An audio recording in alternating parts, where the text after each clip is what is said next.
is kind of dedicated to a fellow contestant who performed last night, and his name was Tyler, and this is kind of for him.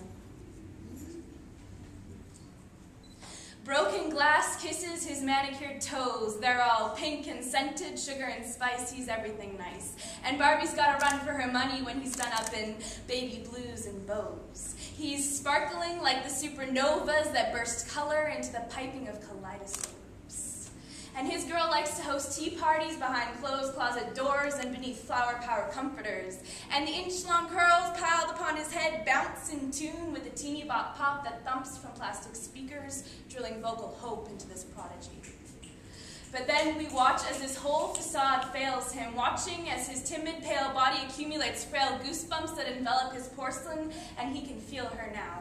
Her hands inside look for broken barriers to crawl forth and present themselves, thousands of fans tearing at his insides, desperate like an encore. She screams and lipstick stains his lungs, and every cell in his porcelain pounds from the feeling of her fists against his walls. She's searching him, crawling up and down his spine, anxiously fighting, breathlessly wishing and hoping and tearing at a frenzy of desire, burning on spokes of fire from your skin to raise over his heart higher and higher, and hair to grow to the curve of his waist, and his body to be folded in, not out for the world to see. This world doesn't see. How are you supposed to explain that he is a she and she wants out of he? How do you write down someone else's name on your spelling bee?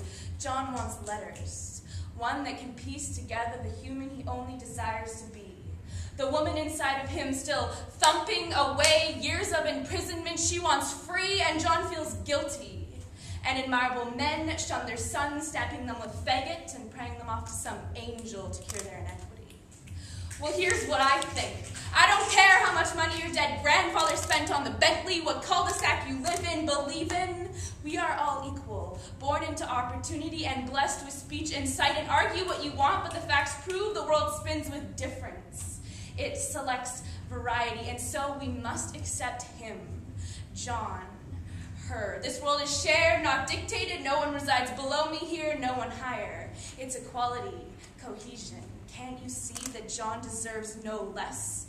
Yet there he sits, head down, knees bent back, curved into a position of defeat behind doors that have always been closed to him.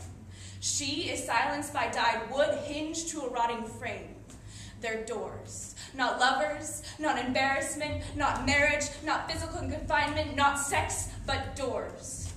And I will destroy everything and anything that stands between her and his freedom. Guarding their beautiful porcelain, I will paint their fragile hope, and it will have colors we've yet to know, and it will have joy, because they are more precious than judgment, and beneath them lies the gravity of accusers, and soon every last one will fall.